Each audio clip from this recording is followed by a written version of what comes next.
Guys स्वागत करता हूँ आपका आपके अपने यूट्यूब चैनल स्टडी विद चिराग में। जैसा कि मैंने आपको कल की वीडियो में बताया था, हमारे पास 3 तरह के वाक्य हैं।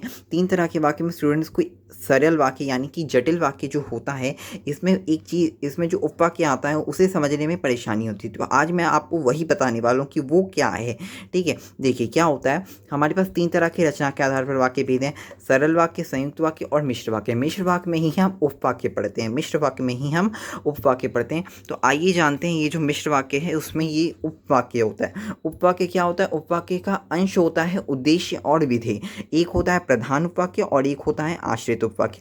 प्रधान यानी कि मेन, और आश्रित जो होता है उस पर आश्रित होता है। कि जैसा मैंने आप लोगों को बताया होगा कि योजक, समुच्चयवादी, बोधक, ये सब जो होते हैं उसके बाद जो होता है वो आश्रित और प्रधान होता है। देखिए, प्रधान मतलब क्या होता है? प्रधान मतलब मेन होता है, ठीक है। और आश्रित जो उस पर डिपेंडेंट हो, आश्रित उस पर जो डिपेंडेंट हो। आइए देखिए, उदाहरण में क्या है, यदि बस आ जाए तो मैं चल पड़ूँ। यदि जो है समुच्चयवादी बोधक है, तो ये वाला जो वाक्य है ये वाला हमारा आश्रित है, ये वाला हमारा आश्रित। और प्रधान जो है मैं चलूँ, प्रधान जो है वो है मैं चलूँ। देखिए मैंने यहाँ लिखा है इसलिए समुच्चयवादी बोधक योजक, ये हमारा आश्रित है, ये हमारा योजक से जुड़ा, ये हमारा योजक से जुड़ा है इधर, इसलिए ये आश्रित है और ये प्रधान है। देखिए उपवाक्य कितने प्रकार के होते हैं? उपवाक्य मेनली 3 प्रकार के होते हैं: संज्ञा उपवाक्य, विशेषण और क्रिया विशेषण।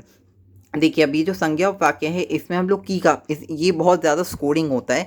ये रचना के आधार पर वाक्य भेद आपके 4 मार्क्स से आने वाले हैं और ये बहुत स्कोरिंग होता है। इसमें बस इन तीनों के भेदों को जानना होता है कि ये कैसे हम लोग इसे कैसे पहचानेंगे। देखिए संज्ञा उपवाक्य जो है कि मैं नहीं जानता कि वह आएगा कि नहीं, तो यहाँ मैंने देखिए की को अंडरलाइन किया है। की यानी कि यहाँ संज्ञा उपवाक्य है। आपने पहचान लिया, 1 नंबर आप पूरा आसानी से ले सकते हैं।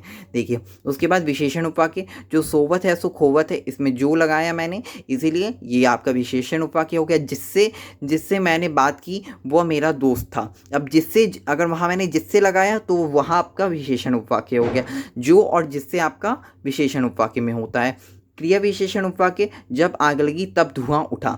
देखिए अब जो जब है, देखिए मैंने यहाँ इसीलिए इसे मार्क कर दिया कि जब जो है, जब कहाँ लगता है? जब क्रिया विशेषण उपवाक्य में लगता है। बहुत ईजी है, बहुत ईजिली आप मार्क्स उठा लग सकते हैं। चलिए हम लोग आगे देखते हैं जो क्वेश्चन हैं उनमें। ये जो हमारा व्यावहारिक व्याकरण है, आप जब प्री बोर्ड्स देंगे या जब आप अपने मंथली टेस्ट देंगे या जो भी एग्ज़ाम्स देंगे, उसमें आपको पेपर जो मिलेगा उसमें देखिए व्याकरण की जो सेक्शन है, व्याकरण की जो सेक्शन है वो आपकी, उसे हम लोग व्यावहारिक व्याकरण कहेंगे। इसमें आपके सारे क्वेश्चंस 4 मार्क्स के रहेंगे, प्रति क्वेश्चन 1 नंबर का रहेगा। ठीक है स्टूडेंट्स, ये क्लियर है?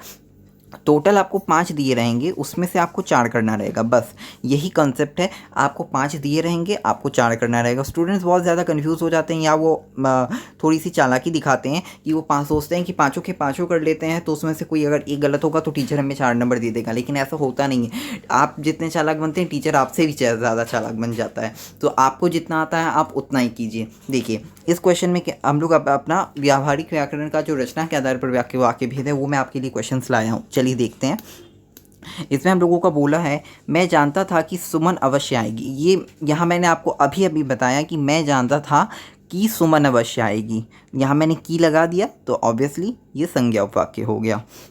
आगे देखिए, सोहन क्रिकेट खेलता है। रचना के आधार पर वाक्य भेद बताइए। सोहन क्रिकेट खेलता है, यहाँ सोहन क्या हो गया? कर्ता हो गया, क्रिया क्या हो गया? खेलना, बस इजीली। अब आगे देखिए, तीसरा नंबर क्या है? मैं चाहता हूँ कि तुम्हारे साथ खेलूँ। ठीक है, रचना के आधार पर वाक्य भेद बताइए। मैं चाहता हूँ कि तुम्हारे साथ खेलूँ, यहाँ ऑप्शंस को एलिमिनेट कीजिए। संयुक्त वाक्य होगा? नहीं, बिल्कुल भी नहीं। समूह वाक्य होगा? ऐसा कोई वाक्य होता ही नहीं है, हमने पढ़ा ही नहीं है। या हाँ, मिश्र वाक्य होता है, हमने पढ़ा है। सरल वाक्य है ही नहीं क्योंकि यहाँ एक ही करता है या एक ही क्रिया है ही नहीं, तो यहाँ आपका क्या हो जाएगा? ये मिश्र वाक्य हो जाएगा। नेक्स्ट देखिए, मेरे सिवाय सब आगे बढ़ गए। संयुक्त वाक्य में बदलिए, मेरे सिवाय सब आगे बढ़ गए, एलिमिनेट कीजिए। उपयुक्त सभी, कैसे ये उपयुक्त सभी? मैं सबके आगे बढ़ने की प्रतीक्षा करता हूँ। हाँ नहीं, ये तो हो ही नहीं सकता, इसे भी एलिमिनेट कर दिया हम लोगों ने। सब आगे बढ़ते रहे और मैं भी आगे बढ़ता रहा, नहीं, ऐसा तो इसका कोई अर्थ ही नहीं निकल रहा है, ये भी गलत है। उपयुक्त सभी नहीं, हम लोगों को फर्स्ट वाला ऑप्शन ही सही लग रहा है क्योंकि यहाँ परंतु योजक लगा है। ये यहाँ परंतु योजक लगा है, तो ये संयुक्त वाक्य की पहचान है। इसमें मैंने आप लोगों को उस तरफ 4 करवाए, इधर ये 5वां वाला करवा रहा हूँ जिससे आपको हर चीज़ क्लियर हो जाए। यहाँ है, जो छात्र परिश्रम करेंगे उन्हें सफलता अवश्य मिलेगी। इसे सरल वाक्य में बदलना है। नीचे से एलिमिनेट कीजिए, क्या उपयुक्त सभी है? नहीं, उपयुक्त सभी ऐसे अगर होता तो हम लोग करते। सबको परिश्रम करना पड़ता है, नहीं, यहाँ छात्र भी है, छात्र है ही नहीं यहाँ। परिश्रम सफलता की कुंजी है, बिल्कुल भी नहीं, ऐसा तो यहाँ कुछ बताया ही नहीं है।